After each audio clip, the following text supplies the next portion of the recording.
Hola, ¿qué tal? Muy buenos días. Hoy es Hola, el 19. mi querido amigo Manuel. Hola, ¿qué tal? ¿Cómo estás, Benito? Oye, qué gusto de verte. Hace un rato que ya no nos habíamos visto en algún video en común.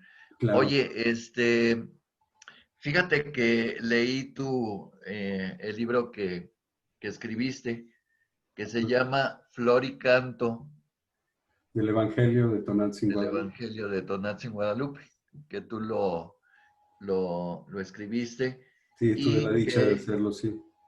y que lo publicó Buena Prensa. Ya lo Sí, leí, me pareció un libro muy interesante, muy importante. Este, Quería claro. aprovechar que nos estamos viendo para poder hablar un poco acerca de este libro, sobre todo por pues toda la riqueza que encierra Flor y Canto del Evangelio de Tonantzin Guadalupe. Este, no sé, ahorita yo creo que de primera intención me gustaría dar un preámbulo en relación a lo que trata la obra y pasar a continuación a hablar un poco del autor. ¿Qué te parece, Benito? Sí, cómo no, claro. Muy Lo que bien. gusta es preguntar, sus órdenes. Oye, pues entonces, bueno, en primer lugar, eh, tú como autor de la obra de esta que se llama Flor y Canto del Evangelio de Tonantzin Guadalupe, encontré que tomas como fuentes tres grandes cimientos de nuestra mexicanidad, Ujú. que es por un lado la piedra solar mexica, que es el calendario azteca, que todo el mundo lo conoce como calendario azteca, y que concentra en esta hermosa obra monumental de los pueblos originarios los aspectos medulares de su cosmovisión y creencias, Ujú. de su pasado, de su presente y de su futuro, Sí, representando de manera sorprendente la leyenda de los soles y la llegada del quinto sol. ujú. Ese es uno de los cimientos de tu obra, que me parece muy importante porque haces una descripción pues extensa de lo que significa la piedra solar mexica y lo que se trata de expresar en esa obra monumental. Sí, claro. El segundo cimiento que encontré en tu obra, que finalmente va a consistir en el capítulo 2, es la propia imagen de Tonantzin Guadalupe, que es Santa María de Guadalupe, que junto con la visión eurocristiana y su espiritualidad eh, va a conjuntar la visión cosmogónica indoamericana y va a rescatar la dignidad del pueblo indígena. Ujú. Sí, así es. Esa dignidad ante sí mismo y ante los conquistadores, Ajá. expandiéndose esta reivindicación a toda América, bueno, a todo México, a toda América y a todo el mundo. Ujú. En esta imagen, que es el códice Tonantzin Guadalupe, se entrelazan y se compenetran hasta hacerse verdaderamente inseparables las creencias milenarias con las creencias eurocristianas, lográndose de una manera prodigiosa la continuación de la esperanza del quinto sol, de acuerdo con la cosmovisión prehispánica, Claro. y que ahora es representado y traído en su vientre a los habitantes y pueblos devastados por la conquista, es decir, a partir de 1531 por Tonantzin Guadalupe, que es nuestra madrecita de la Tierra Celeste, de acuerdo a la visión prehispánica, ¿verdad? Y el tercer cimiento fundacional eh, de nuestro México viene siendo esa obra escrita en náhuatl por indígenas, que es el Nican Mopohua, Ujú. que quiere decir aquí se cuenta o aquí se narra, Ujú. en el cual se hace una narración en forma suave, bella y dulce, propia de las lenguas originarias, pues los eventos de ese diciembre de 1531 y que nos permite entender la situación del indígena en la sociedad de esa época y el ujú, lugar último que ocupaban en esa sociedad, sobre todo después del desastre y la destrucción que sufrieron por los conquistadores, de su civilización, de su cultura, de su espiritualidad y el deterioro extremo de su dignidad, de sus valores y de sus expectativas de vida que padecieron por la conquista. Entonces, básicamente eso es los tres elementos que veo muy, muy importantes en lo que viene a constituir esa obra. Algo que es muy relevante cuando vemos alguna obra escrita es pues conocer un poco del autor. ujú. Es decir, muchas veces vemos el libro, pero pues, no conocemos el autor, no tenemos la oportunidad de platicar con él y conocer un poco de su vida, de sus motivaciones, de su acercamiento a esas ideas que son plasmadas en un libro, ¿verdad? En una obra escrita. Ujú. Entonces, de primera intención, ¿qué es lo que te motivó a hacer esa obra literaria? Sí, Manuel, pues mi búsqueda ha sido una búsqueda humana y espiritual. Em, en referencia a lo humano, podría decir que tuve una gran inquietud desde joven, ¿verdad? Eh, Joven universitario, con lo que significa la identidad o las identidades que existen en nuestro país, como son varios Méxicos, ¿no? Los que vivimos. No, Claro, no hay un solo México en una definición eh, única, ¿no? Sin embargo, hay puentes y esos puentes increíbles, pues me interesaba mucho conocerlos, ¿no? claro, Lo que es la cultura eh, indígena, que yo denomino indoamericana, eh, porque es un tejido que se va dando entre las culturas del mundo de la náhuatl, las culturas del mundo del mayab y de otras múltiples culturas que estaban alrededor o dentro de de esta relación eh, antigua, milenaria, y lo que viene siendo la nueva concepción de la América, ¿no? eh, ubicada dentro de la conquista, como ese eh, entrecomillado descubrimiento de América, y lo que significó en el impacto para eh, los indígenas no tener eh, autorización para dar su propia versión de lo que estaba ocurriendo.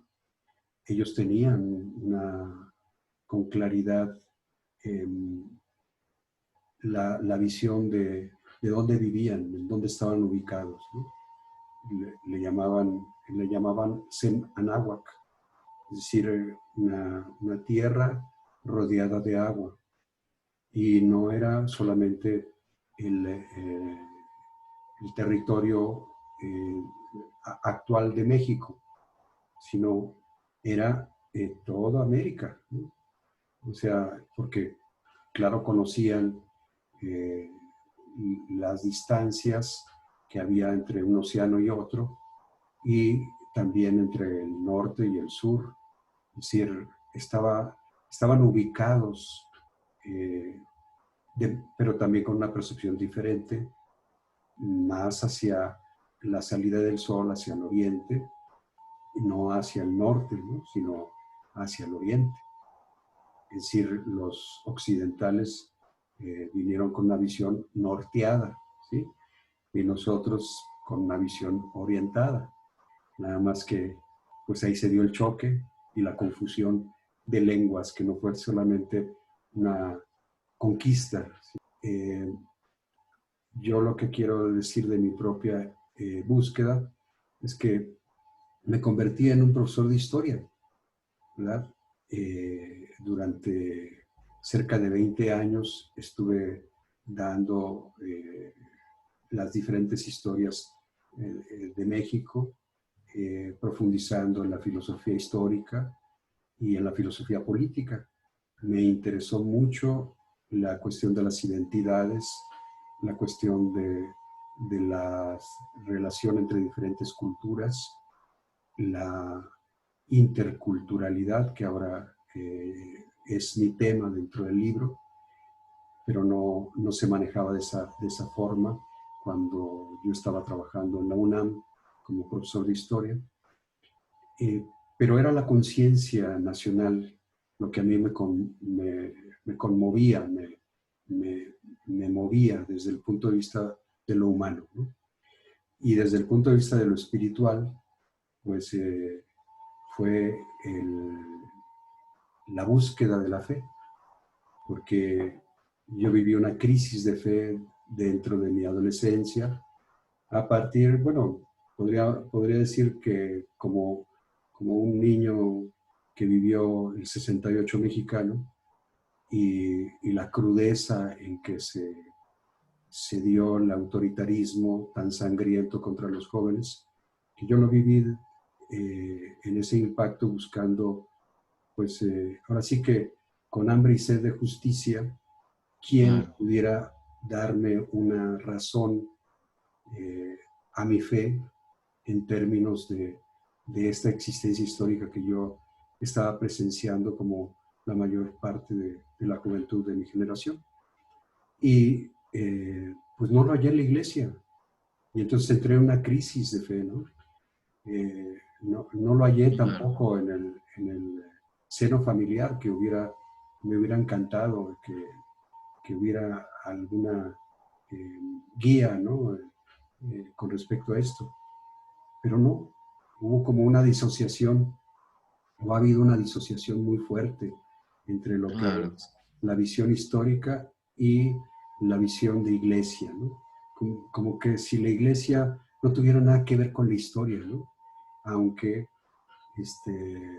efectivamente sabemos que sí lo tiene, ¿no? Y mucho, ¿no? Pero Claro. andaba yo náufrago y huérfano, ¿verdad? En ese sentido, y buscando espiritualmente quién me diera luz. Y en mi creación poética, pues me fui acercando también a la imagen guadalupana, sin tener una certeza, porque yo era eh, formado académicamente como un profesor crítico, ¿verdad? Un profesor que se basa en evidencias científicas, etcétera. Entonces sí cuestionaba, y también pues toda esta malograda existencia del, de la iglesia dentro de la historia, dentro de nuestra historia, ¿verdad? Eh, pues no encontraba yo esa respuesta. Sin embargo, no perdía la fe. O sea, era una crisis de fe donde yo más bien me aparté de la fe tradicional y fui investigando el fenómeno guadalupano desde muy temprana edad, y la cercanía que me dio el dirigirme a la Virgen a través de mis primeros poemas, ¿no? Y yo creo que eso como que me tomó de la mano y no me dejó hasta la fecha, ¿no? Y yo creo que Claro. ese es el arranque, esa es la inquietud, tanto humana como espiritual, de mi búsqueda. De acuerdo. Sí, tocaste un punto que es muy importante, que es el buscar en la historia y en lo que ha ocurrido cercana o lejanamente en nuestro país, en nuestra nación y en nuestras vidas, la historia. Yo creo que la posibilidad de que haya un conocimiento claro de la historia nos abre muchas respuestas a lo que está escondido. Bueno, desde siempre ha habido en la historia de la Iglesia, y también en el 68 lo hubo una anécdota que bueno, al conocerla me dio mucha luz, porque cuando se dio la masacre en Tlatelolco, en Santiago Tlatelolco, en el convento de Santiago Tlatelolco, los estudiantes pidieron refugio, pero no se les abrió la puerta.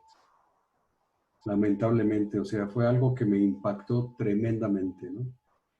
Sin embargo, Es impactante. en un, en el, al escuchar una anécdota de uno de los sobrevivientes también de esa masacre, eh, su historia también me impactó también profundamente, porque él con otros jóvenes huyeron hacia la colonia de Guerrero, hacia el Templo de los Ángeles. Y en el Templo de los Ángeles les abrieron la puerta y se refugiaron en el templo. Entonces, esa situación tan contradictoria, ¿verdad?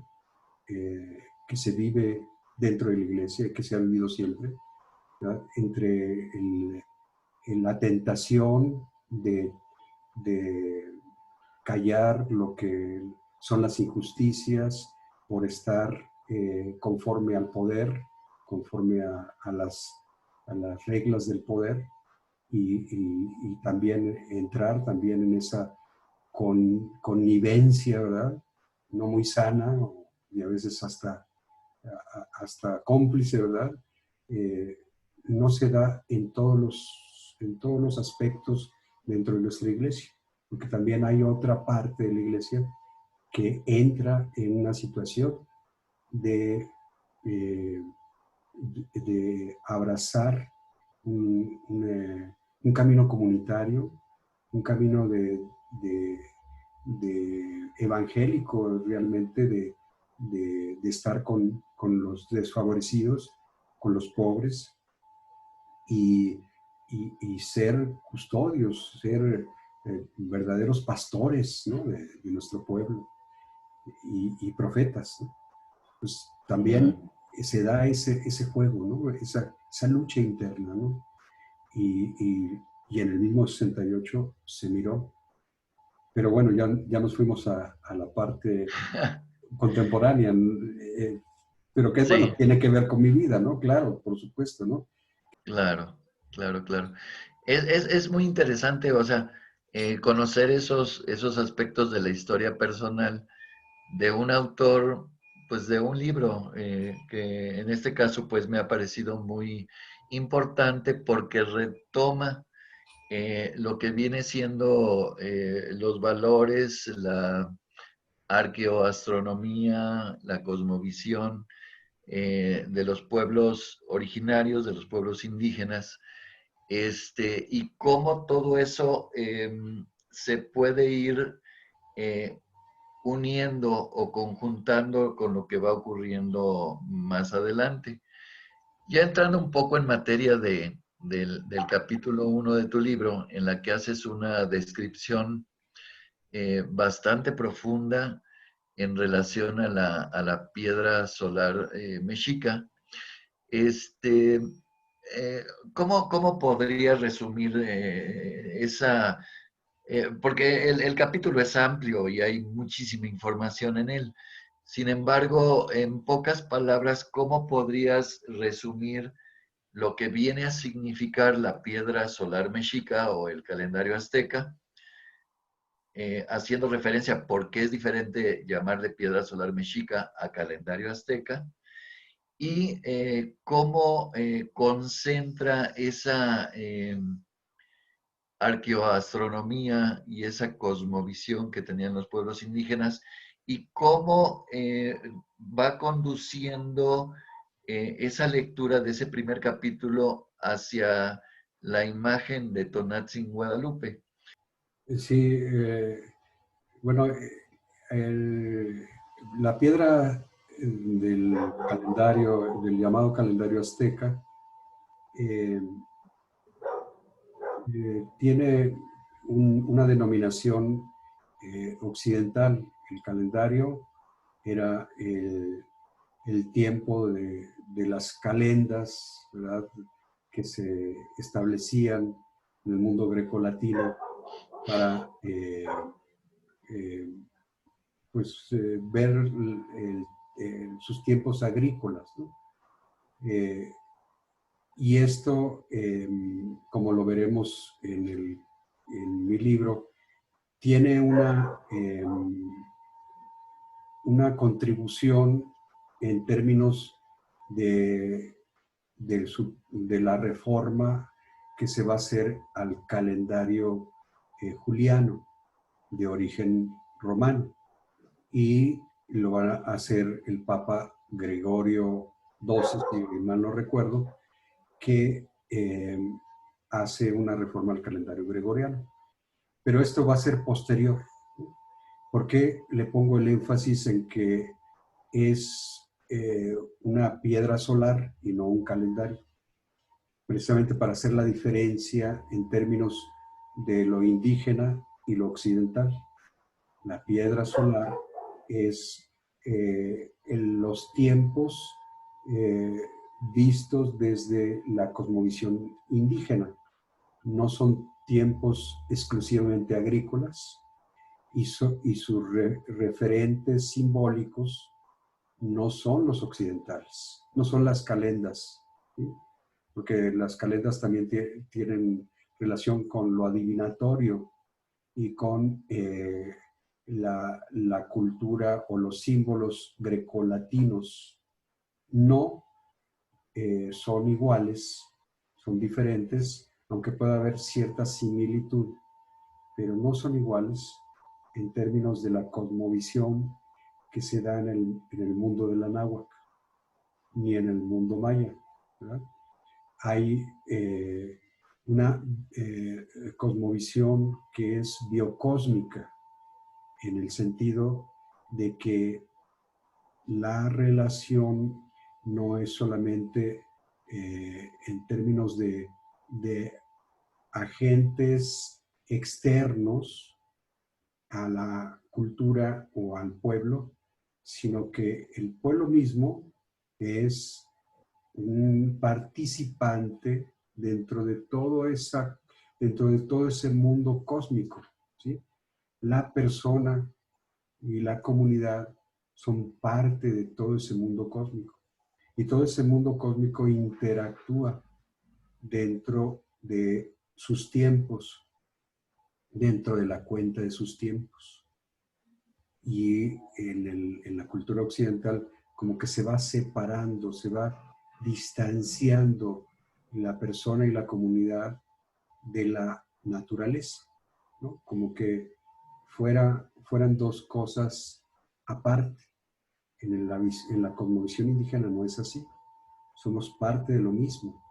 Y por eso la piedra solar mexica, y hago el énfasis de lo mexica, no de lo azteca, porque los aztecas, su nombre proviene de Aztlán, o sea, se está dando el nombre de su proveniencia, ¿no? En cambio, lo mexica es el lugar de su estancia, ¿sí? Es como lo azteca tiene que ver con lo nómada y lo mexica tiene que ver con lo sedentario, ¿sí?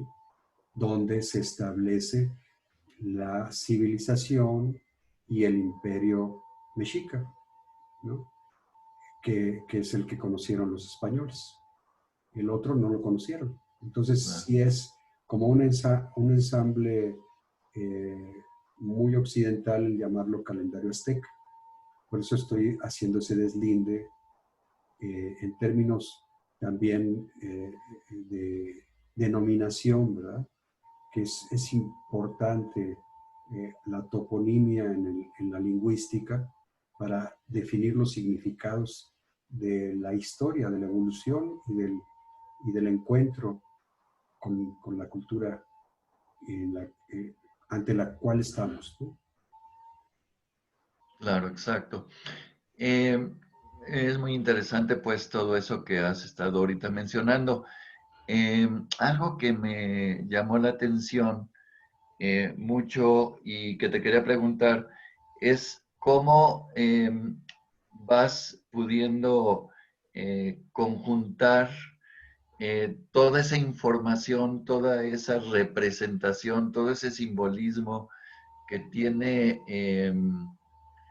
la piedra solar mexica, en especial en relación con la leyenda de los soles, con la llegada, pues, del quinto sol y posteriormente los eventos de diciembre de 1531. Ujú. Bueno, Entonces, ¿cómo ves? es toda una pregunta vasta, ¿verdad? La que tú me Sí, haces, ¿verdad? Temática también de ese vínculo que hay de la leyenda de los soles que está en los anales de Cuautitlán, del llamado Códice Chimalpopoca, que estaba en la biblioteca custodiada por Fernando de Alba Iztlizóchitl, que fue descendiente directo del rey de Texcoco, de los que se aliaron con Hernán Cortés. Es importante pues, señalar de dónde provienen los anales de Cuautitlán, y esos anales refieren la leyenda de los soles de la cultura tolteca, ¿sí? O sea, los aztecas pasaron dentro de su peregrinación a vivir con los toltecas. Ellos vivieron en Tula, cerca de Tula, ahí eh, sí, por Ciudad Sagún o por esos lugares en Hidalgo, se establecieron durante muchos años. O sea, la peregrinación realmente fue un proceso de siglos, ¿no? De siglos. Y sí, es donde están los es gigantes de Tula. Sí, Ajá. entonces cuando se habla de que el imperio azteca duró apenas menos de 200 años, pues realmente conocen poco de la cultura mexica, ¿no? Porque una cosa es la expansión que ellos se dan cuando ya están en la Triple Alianza en México, Tenochtitlan, y otra cosa es todo su proceso de formación donde van haciendo el recuento de su historia. Y no solamente es de su historia, sino de la historia de otros pueblos que los van educando.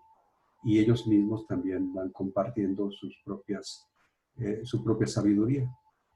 Entonces, esos anales de Cuautitlán ligan definitivamente a la cultura mexica con los toltecas. O sea, es una vinculación de la sabiduría tolteca en los aztecas, que se remonta por lo menos a 3000 años de existencia. Entonces, el vínculo que hay de los anales de Cuautitlán con la piedra solar mexica, pues es algo muy, muy profundo, ¿no? Va a manifestar esa sabiduría. La piedra solar mexica manifiesta la sabiduría actualizada de los toltecas por, eh, por los mexicas. Ese es el vínculo que históricamente yo vería, ¿no? En términos de esa relación. No sé si vaya por ahí tu pregunta. Hay muchas Bueno, otras sí, cosas que sí, mencionar, pero eh, luego va a vincular los anales de Cuautitlán con la leyenda de los soles, la va a vincular eh, efectivamente con el nacimiento del quinto sol, ¿no? El nacimiento del quinto sol que se remonta a la época de Teotihuacán. Teotihuacán era el nombre que los mexicas le dieron a la antigua Tolán o Toyán, ¿no? Es decir, la ciudad más remota, más primigenia de Teotihuacán, que se aleja a unos 2000 años de existencia de la era actual, ¿no? Entonces, y en el caso de ellos a unos 1500 años. Entonces, fue un nombre que ellos, con lo que ellos denominaron a Teotihuacán, porque ya estaba deshabitado, ¿sí? Exacto. Cuando ellos fundaron Tenochtitlan. ¿Sí? Sí. En relación a eso que comentas, em, ¿cuál es la importancia, pues, que tiene esa leyenda de los cuatro soles y el quinto sol en relación a esa conjunción que se da eh, posteriormente a 1521? Es decir, ¿cómo se hace, pues, ese puente de conocimiento entre la cultura prehispánica y la que... Tolteca llamémosle más precisamente, ¿no? La cultura Exacto. tolteca, ¿no? Y aquí lo que es interesante es lo que ocurrió después de 1900, de 1521, es decir, 10 años después, Ujú. y cómo se hace esa conexión a través de la piedra solar mexica. Sí, cuando eh, he estado investigando ya la parte, digamos, de cómo descifrar los glifos que están en el calendario azteca, se me presentó pues la necesidad de poder identificarlos a través eh, de los estudios arqueoastronómicos, ¿no?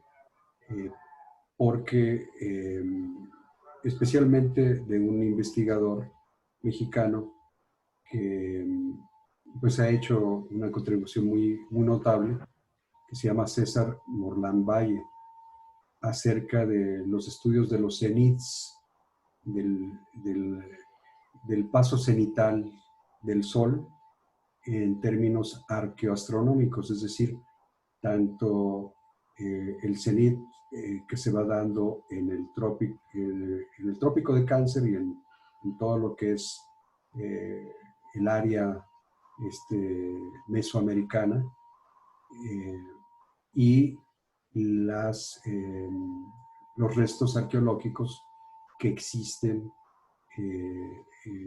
donde pasa ese cenit, donde pasan esos cenits, ese fenómeno solar. Entonces, eh, el, el, estudio que él hace muy concienzudamente eh, del calendario azteca justamente me ayudó a comprender por qué era eh, esa lectura que se le daba a los glifos, ¿verdad? En términos de las fechas, porque no se podría eh, ver literalmente simplemente con el conversor que don Alfonso Caso, ¿verdad? Dejó y que fue actualizado, ¿verdad? Y que en la actualidad lo podemos encontrar fácilmente en internet, donde se ve el conversor del calendario azteca, y ese conversor nos da fechas muy precisas en términos justamente si conocemos ese paso cenital del Sol. Con respecto al paso cenital del Sol y el conversor, encontramos eh, que se ajusta de una manera extraordinaria los glifos que están en el calendario azteca con esas fechas. ¿Y por qué el cenit es tan importante? Es todo un tema, hablar del cenit. del cenit solar. Aparentemente pues no tiene gran chiste eh, el hecho de que el sol esté en la parte más alta, ¿verdad? Y no se Más alto, haga, sí. y no se haga sombra, ¿verdad? Eh, es un día determinado en donde prácticamente no puedes ver tu sombra, ¿no? Estás parado Claro, sí. encima de tu sombra, ¿sí? ¿Y qué es lo que está explicando esto? En términos eh, de la física, ¿verdad? Y de la relatividad. Y esta es una observación eh, muy curiosa, pero también muy destacada de la cultura de la náhuatl, donde muy probablemente ahí cayeron en la cuenta de que la Tierra era redonda, cosa que los españoles lo habían desconocido, ¿verdad? Y los europeos. Claro. Eso los egipcios ya lo sabían, pero la cultura grecolatina como que tendió un velo sobre eso y los europeos pues siguieron con ese mismo asunto, ¿no? Sí, eran terraplanistas. Sí, claro, ¿no? Entonces, este asunto del Celid es algo maravilloso en términos de arqueoastronómico, Claro, porque sí. las pirámides están en relación al Sol, ¿sí? Por eso es Sí, piedra sí, sí. solar, ¿sí? Es una piedra solar, porque está hablando de la redondez de la Tierra, ¿sí? No es simplemente un cálculo numérico para ver las estaciones del año, sino también para calcular cómo en esa redondez eh, se está presente toda una cultura, toda una civilización, todo un culto, ¿sí? Porque justamente la leyenda de los soles tiene que ver eh, con los cambios, ¿no? Claro, Tenían que estar muy atentos a cada sol porque pues cada sol representaba un cataclisma, ¿sí?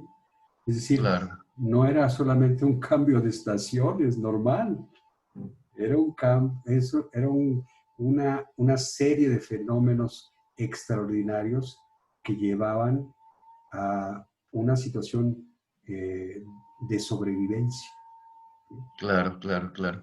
Por En eso su es que era tan sabiduría, importante. y en su Ajá. sabiduría ellos, milenaria, ellos lo sabían y tenían que cuidarlo, ¿no? Porque en la medida en que ellos estaban más conectados con la naturaleza, pues sabían de toda, y saben, ¿no? Porque los pueblos indígenas siguen vivos, ¿verdad? Ellos lo saben. Mientras más respetemos a nuestra madre naturaleza, pues mejor nos va a ir. Claro, Si menos la respetamos, pues peor nos va a ir. O sea, eso es inevitable, ¿no?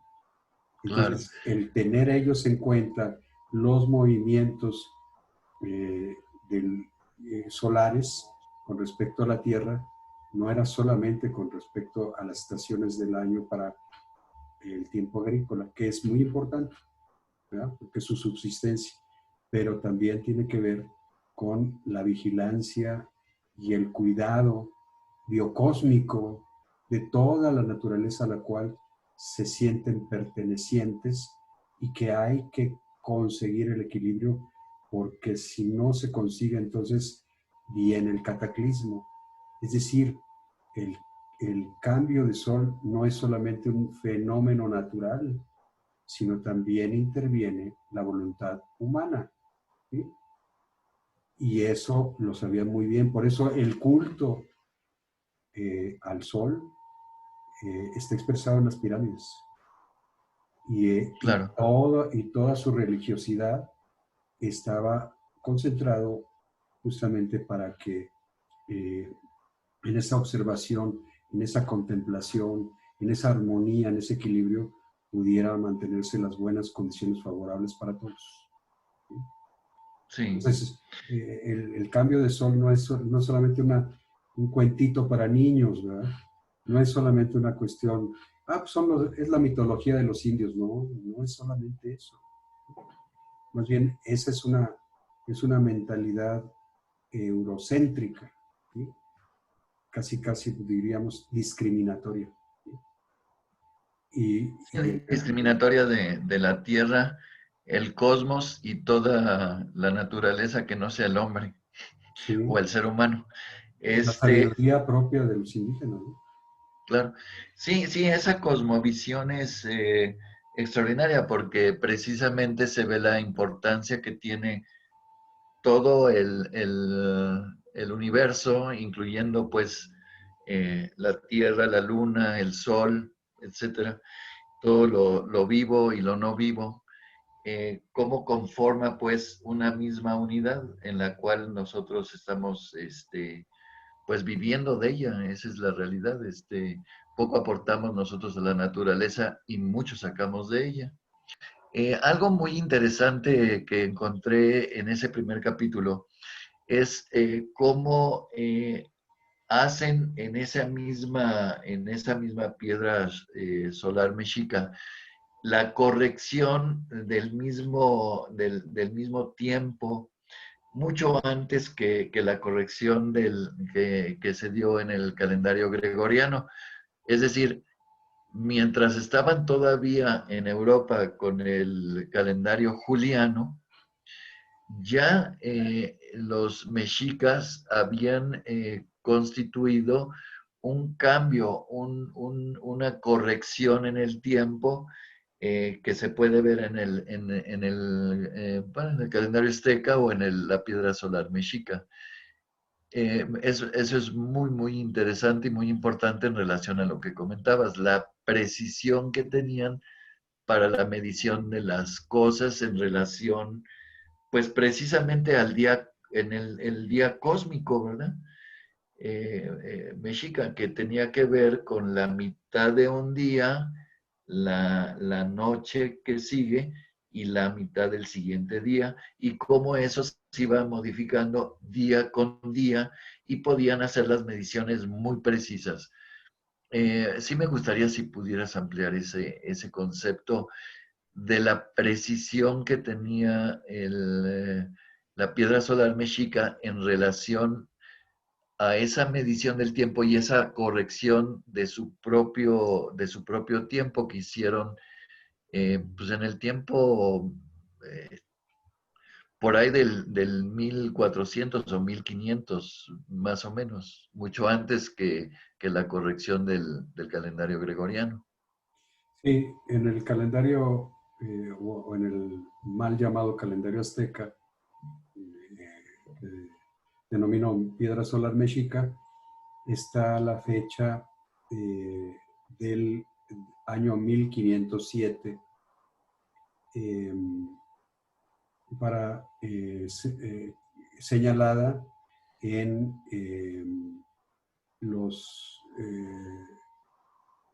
tres glifos importantes, relevantes, que están dentro del glifo central de esta piedra, y que están señalando dos de esos glifos, el paso cenital, como mencionábamos, del, de del centro ceremonial de Teotihuacán, y luego del centro ceremonial de Tenochtitlan, en la diferencia aproximadamente de un día, como tú lo mencionas, ¿verdad? Del 8 al 7 de mayo de 1507, eh, llegó el paso cenital a Tenochtitlan, y entre el 8 y el 9 de mayo a Teotihuacán. Si mal no recuerdo, fue de esa manera. Y porque es la lectura no viene como nosotros lo hacemos en el calendario occidental. Un día termina con la noche y luego inicia el siguiente día terminando la noche. Eh, Aunque la cuenta inicia a medianoche, ¿no? Pero digamos la lectura cotidiana que tenemos de ese calendario es el día es mientras está la luz del sol, termina la luz del sol, nos dormimos y viene otro día, ¿no?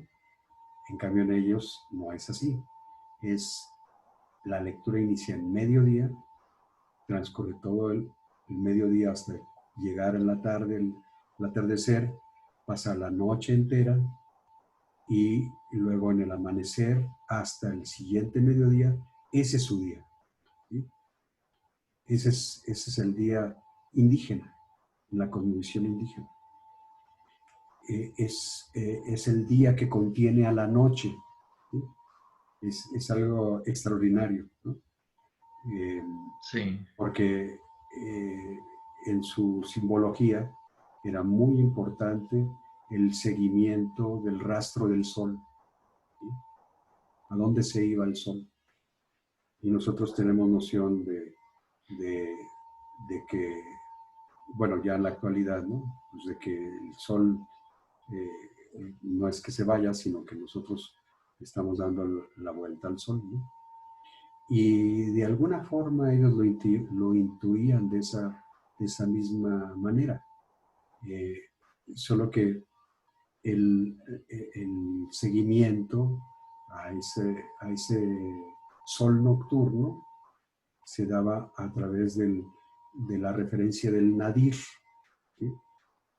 O sea, también el nadir es como el punto polar, ¿no? Si en el cenit está hasta arriba, pues el nadir estaría hasta abajo, ¿no? Entonces, claro. dentro de la misma esfera, ¿no? Y por eso eh, es tan importante el cenit como el nadir.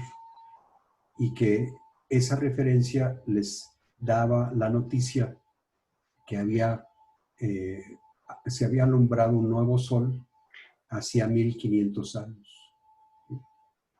Aproximadamente. Entonces, necesitaban ajustar su cuenta en 1507 se ve ese reflejo de cómo ir encontrando ese ajuste, porque aunque sea un calendario más exacto, era un calendario más exacto que el juliano, eh, de todas maneras no era el año trópico que conocemos ahora, ¿sí? O sea, sí había diferencia y, y había que ajustarlo conforme a estas lecturas del tiempo y de la vigilancia en términos de la prevención de los cataclismas, ¿sí? Y por eso era importante para ellos saber en qué momento se estaba viviendo. Este es el paralelo que yo podría encontrar en cuanto a estas referencias y cómo se encuentra el ajuste eh, de los años de la conquista y particularmente de 1531, cuando se dan las apariciones marianas en el Tepeyac, como una teofanía desde el punto de vista de la fe católica, ¿ya? Pero también como un acontecer simbólico, cosmogónico, desde la visión de los soles hacia el alumbramiento del quinto sol, como que venía una renovación del quinto sol que había sucedido en Teotihuacán. Y está la fecha cifrada también en el 13 Caña, hasta arriba del cenit, ¿no? Justamente en el cenit, Sí, alumbrando desde Teotihuacán, esa fecha legendaria del 13 caña que estaba dando pie a ajustar la cuenta ya en estos tiempos, bueno, en esos tiempos, ¿no? El 2 caña es el año 1507 y coincide el 2 caña en el glifo central, tiene la diadema, ¿verdad? Con el glifo de 2 y en medio el glifo del caña. Sí, Ese 2 caña coincide con el año 1507 y con el día 2 caña del 1507. O sea, es un día y es un año. Por eso me hago referencia a un año cósmico. No es solamente un día del año agrícola, ¿sí? Sino es un año cósmico. Está claro, pronunciando 1507, es como la referencia en los cenits que decíamos de Teotihuacán y el cenit que se da en Tenochtitlan, ¿no? Eh, y, y esos están ejemplificados en el glifo de la, del, del águila, ¿verdad? Y en el glifo del movimiento. Ambos águila y movimiento forman el Nahui Olin, ¿verdad? El águila claro, habla del cenit en Tenochtitlan y eh, el, eh, el movimiento, cuatro movimientos, habla del nadir, ¿no? Cenit y nadir dan la confluencia en el 2 caña, ¿verdad? Que es el año 1507, donde se da ese registro en el calendario para que se lleve a cabo esa reforma. No quiere decir que haya sido hecha la piedra solar en ese año, sino que se fechó para ese año el paso cenital, tanto en Teotihuacán como en Tenochtitlan, para dar paso a la reforma. No sé si te esté contestando. sí, sí, cómo no. Este, pues realmente creo que ya con eso terminaríamos por ahorita el capítulo 1, en donde se hace referencia a la piedra solar mexica. Eh, Nada más yo quisiera terminar diciendo que este es un libro, se los voy a volver a mostrar, en donde se hace referencia pues a la historia de México, desde los orígenes hasta pasando por los eventos de unión entre las dos culturas, la europea y la mexica, la indígena, y cómo se logra pues ese entrelazamiento entre las dos culturas, precisamente eh, por la cosmovisión que ya estaban teniendo los antiguos ancestros, y posteriormente cómo se va a unir esta cosmovisión con la visión eurocristiana y cómo se hace esa unión, pero eso lo veremos en el capítulo 2 y en el capítulo 3. Sí, Realmente el poder leer tu libro nos abre y nos enriquece pues mucho la visión de México, nos invita a aprender más acerca de, pues por un lado, de nuestra historia, y por otro lado nos enriquece desde el punto de vista espiritual y nos enriquece desde el punto de vista literario. No sé si quieras agregar algo más, Benito. sí, en la fecha del 12 de diciembre. Sí, Cómo es que se da ese vínculo sí, con el quinto sol, ¿sí? sí, cómo no. Estamos señalando que los, la convergencia del Cenit y del Nadir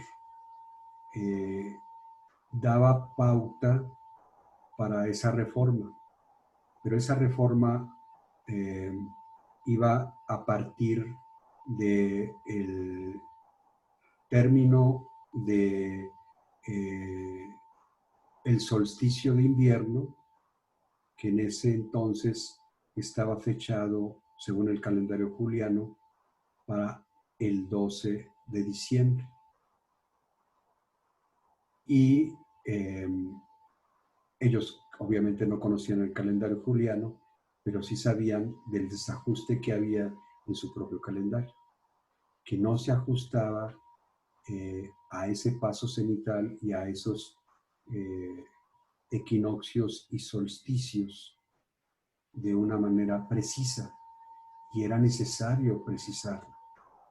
Entonces, el punto de arranque para ese ajuste fue lo que se tenía en la cuenta como el solsticio de invierno pasado, ¿sí? Donde estaba todavía en vías de ajuste. Y cuando se da el paso a esa reforma, como lo veremos ya en detalle en el libro que los invitamos a que lo lean, hay una cuenta de 52 días para llegar a la lectura del nuevo año agrícola. Y ese cambio del 12 de diciembre más 52 días coincide de una manera precisa con el año 13 Caña, que está señalado como cenit, y del año 1 Pedernal, que está señalado como el año del nuevo quinto sol, del advenimiento de ese nuevo sol, que sería como el retorno del quinto sol Teotihuacán. Y por eso mismo, esos 52 días y la cuenta de esos 52 días, voy explicándolo en detalle, cómo es que se va elaborando desde el 12 de diciembre hasta el inicio de ese año agrícola. Por eso su relación tan estrecha, ¿sí? El 12 de diciembre ya en la actualidad es una fecha religiosa, tanto para indígenas como para cristianos. Es una fecha indocristiana, ¿sí? Pero el solsticio de invierno ya está en el 21 de diciembre, es decir, ya se ha ajustado, se ajustó según el calendario gregoriano en ese tiempo, pero los mexicas lo ajustaron en su piedra solar 75 años antes de la reforma al calendario gregoriano. Y es ese paso, por eso estamos hablando del año 1531, siendo un 12 de diciembre, cuando la reforma gregoriana se hizo entre el 4 y 15 de octubre de 1582, es decir, 75 años después de ese acontecimiento. No de 1531, sino desde 1507, donde ya estaba registrado esas fechas. Entonces, Claro. eso es lo extraordinario de nuestra sabiduría, ¿no? Yo digo que es nuestra porque me considero nieto de esas culturas. No soy ajeno a ellas, ¿no? Claro. Y cuando más me adentro en esa fe indocristiana, más me siento cerca de mis abuelos, que son nuestros abuelos, y que nos heredaron esa magnífica cultura. Pues realmente creo que es un libro que vale la pena leerlo en este 2020, precisamente por todos los eventos que estamos viviendo, en los cuales hay mucho de nuevo que desarrollar en adelante, en donde tiene que haber pues una renovación de nuestras culturas, de nuestro interior, de nuestros corazones, de nuestra forma de ver la vida. Y tenemos la oportunidad. Yo creo que las crisis siempre son buenas. Entonces, les invito a leer este libro ahorita que tenemos tiempo, en esta, ¿cómo se llama? Ahora Cuarentena. sí que en esta cuarentena. Es de buena prensa. Eso yo lo pedí por correo electrónico y me llegó en 2 días, muy, muy rápido. Sí. Muy bien, es un libro verdaderamente delicioso leerlo, ¿eh? Te felicito por esa obra, Benito, y muchas gracias por la entrevista. Gracias a todos los que nos escucharon con tanta paciencia y pues continuamos en esta temática y pues un saludo de corazón, que todo vaya bien en sus vidas y especialmente en estos momentos de pandemia, no perdamos la esperanza porque María Tonantzin Guadalupe está cuidándonos y protegiéndonos. Y muchas gracias, Benito. Yo me despido de todos ustedes. Soy el doctor Manuel de Anda Gómez, servidor de ustedes, y me dio mucho gusto poderlos saludar el día de hoy. Hasta luego. Hasta luego. Hasta luego.